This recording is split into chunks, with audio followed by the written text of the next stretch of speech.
आप सभी को संकट चौथ की हार्दिक शुभकामनाएं। तो आइए जानते हैं इस दिन किस तरीके से पूजा करनी है। ऐसी एक कौन सी चीज है जो आपको जरूर से खा लेनी है ताकि पुत्र प्राप्ति का वरदान मिले, रोग कट जाएं और बच्चों की उन्नति हो, सांसारिक मानसिक आर्थिक कष्टों से मुक्ति मिले। ये व्रत साल का सबसे बड़ा व्रत माना जाता है। इस दिन बहुत सरल सी पूजा विधि होती है। इस व्रत में दूर्वा घास की बहुत ज्यादा आवश्यकता होती है। सबसे पहले एक थाल लेने हैं, उसमें सबसे पहले रखें दूर्वा घास, जो कि बहुत ही सुंदर रूप में 11 ले सकते हैं, 5 की संख्या में ले सकते हैं, 21 ले सकते हैं। कोशिश करें व्रत के एक दिन पहले ही दूर्वा घास लेकर आ जाएं। व्रती को ना तोड़ते हुए अन्य किसी से तोड़वा लेते हैं तो कोई दोष नहीं लगता है। व्रती देखिए सबसे सुंदर रूप में भगवान की पूजा करते। ओम श्री गणेशाय नमः इस मंत्र का जाप करते हुए इस मंत्र का जाप करें। अगर पहली बार इस व्रत को शुरू करना चाहते हैं तो बिल्कुल आप कर सकते हैं। पूजा में हमेशा लाल या फिर पीले रंग के आप कपड़े पहने। इस दिन मंगलवार है तो कोशिश करें तो लाल रंग के कपड़े ही पहने। पूजा स्थल पर आप सभी को लाल वस्त्र। देखिए दक्षिण दिशा की तरफ अपना मुंह बिल्कुल भी ना करें, उत्तर या फिर पूर्व की तरफ ही बैठे। जल का लोटा ले लें, जल के लोटे पर आप मौली बांध दें। कलश के अंदर काले या फिर सफेद तिल डाल दें। इसी का भोग प्रसाद इस दिन बनाया जाता है। जल के लोटे में दाहिने की तरफ रखना है। जल के लोटे में एक दूर्वा घास और फूल जरूर से डाल दें, जो कि बहुत ही शुभ माना जाता है। इसमें हमारे सभी देवी देवता वास करते हैं। हमारे पास जो गणेश जी की मूर्ति या फिर प्रतिमा है, गणेश जी की मूर्ति के नीचे अगर आप फूल रखते हैं तो बहुत ही उत्तम होता है। चाहे तो आप गणेश जी की मूर्ति नहीं है तो आप सुपारी से भी गणेश जी बना सकते हैं। सुपारी पर मौली लपेट लें। उस तरीके से भी गणेश जी की स्थापना की जा सकती है। साथ के साथ अगर आप चाहें तो माता पार्वती, भगवान शिव और गणपति गजानन की मूर्ति प्रतिमा भी रख सकते हैं। सबसे पहले यहाँ पर दीप देवता, जो कि हमारे पूजा पाठ के साक्षी हैं, जितनी देर भी हमारी पूजा होगी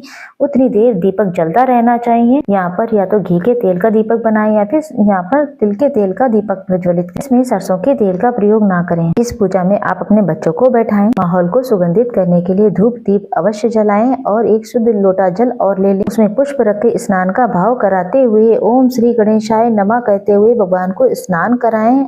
अगर आपके पास गणपति गजानन का विग्रह स्वरूप है तो आप उन्हें पंचामृत से अभिषेक कराएं तो बहुत ही शुभ माना जाता है। इसके बाद गणेश भगवान को वस्त्र रूपी कलावा समर्पित करें। ओम वस्त्रम समर्पयामि। इस तरीके से इसके बाद यहाँ पर चंदन समर्पित करें।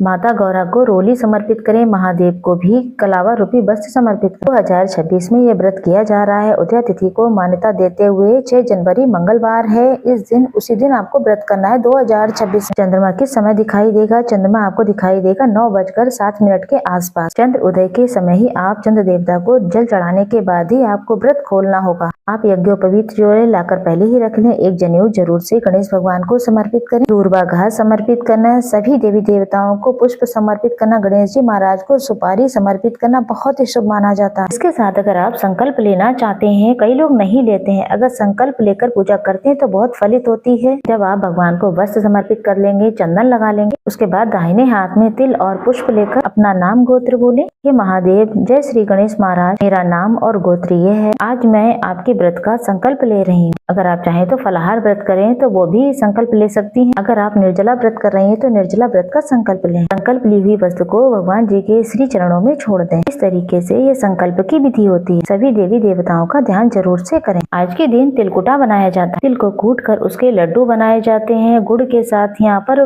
मिलाकर के प्रसाद बनाया जाता है। साथ के साथ मौसमी फल जरूर से भोग में लगाएं और कुछ दक्षिणा 11, 21, 51 जितना आपसे हो सके उतना भगवान जी के समक्ष रखें। चौथ माता जो कि माँ गौरा के ही निमित्त है, उनके लिए भी आप जो है श्रृंगार का सामान और दक्षिणा जरूर से निकालें। जब पूजा विधि समाप्त हो जाए उसी दिन या फिर दूसरे दिन उस सामान में कुछ दक्षिणा रख करके तिल के लड्डू इत्यादि रखकर किसी ब्राह्मण जन को या किसी पंडिताइन या फिर किसी सुहागिन महिला को दान कर देते हैं तो आपका चतुर्थी व्रत सफल माना जाता है। इसके बाद हाथ में थोड़े से तिल लेकर संकट चौथ यानी कि माघी चौथ व्रत कथा का श्रवण करें। इस तरीके से सरल पूजा विधि होती है जो कि हम सबके घरों में होती है। कई जगह शकरकंदी का भोग लगता है, कई जगह तिल का बकरा बनाया जाता है, उन्हें अपने बच्चों के हाथ से कटवाया जाता है। उसी अनुसार आप कार्य करें, जो भी आपके घर में मान्यता है। एक जल का लोटा जो कि वहाँ पर आपने रखा है, या तो आप उसे साड़ी के पल्लू पर रख ले या फिर साधारण सरल तरीके से इस कलश के अंदर ही छोड़ दीजिए। इसी से आप चंद्रमा का जल भी चढ़ाएंगे। कई लोग सूर्यास्त से पहले ही कथा को सुन लेते हैं, सूर्य भगवान को भी जल इसी से चढ़ाते हैं, फिर लोटा भरकर वहीं रखते हैं।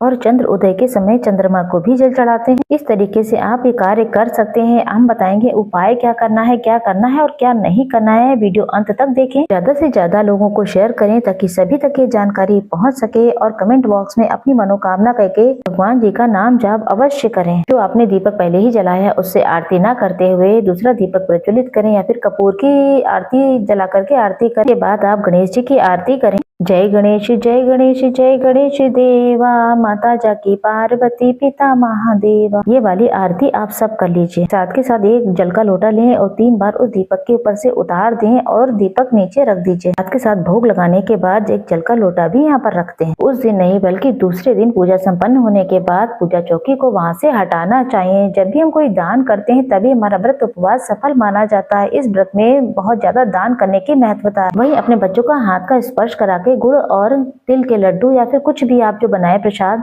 उसका दान अवश्य करें। गणेश जी महाराज का दिन है जो कि सर्वश्रेष्ठ रूप में कहा जाता है कि इस दिन आप सभी को कोशिश करनी है कि आप अपने घर के सभी बच्चों के हाथ से गणेश जी की पूजा करवा। शिवलिंग पर आप पूजा कराएं तो गणेश जी महाराज वहाँ पर होते ही हैं, तो आप वहाँ जाकर भी पूजा करा सकते हैं। अगर आप शिवलिंग पर शहद समर्पित करते हैं तो रोग दोष से मुक्ति मिलती है। अगर घी से शिवलिंग पर ओम बनवाते हैं तो ओम का उच्चारण करते हुए तो पति बच्चे आपके रोगों का नाश होता है। आप सभी ओम का उच्चारण करते हुए शिवलिंग पर इस चतुर्थी व्रत पर घी से ओम जरूर बनाएं। मंगलवार होने के कारण लाल चंदन लाल फूल जरूर से चढ़ाएं। इससे सांसारिक मानसिक आर्थिक संकटों से मुक्ति मिलती है। आप सभी जानते हैं इस दिन हम क्या क्या खा सकते हैं क्या नहीं खा सकते हैं। हो सके तो इस दिन सूर्य भगवान को जल अवश्य चढ़ाएं। ओम गणेश सूर्याय नमो नमः कहते हुए साथ के साथ तुलसी माता की पूजा जरूर से करें। उनके बिना कोई भी पूजा पाठ असंभव सी लगती है। भूल चूक के लिए क्षमा प्रार्थी करें। इस दिन आप पूरे दिन में चाय पी सकते हैं, फलाहार कर सकते हैं, आप ड्राई फ्रूट का सेवन कर सकते हैं। बहुत ही सुंदर रूप में जाना जाता है। तो कौन से उपाय ऐसा करना है जिससे रोग दोष कष्ट संकट पीड़ा से मुक्ति मिले और पति और बच्चे हमेशा ही तरक्की करें। जैसा कि मैंने आपको बताया इस दिन शिवलिंग पर सुंदर तरीके से जल चढ़ाने के बाद शिवलिंग पर चढ़ाने के बाद लोटा कभी भी खाली ना लाएं। शिवलिंग पर चढ़ाई गई बेलपत्र जो है जल अपने साथ लेकर आए। अपने पति और बच्चों को जरूर से खिलाएं। ऐसा करने से शिवलिंग पर चढ़ा हुआ जल और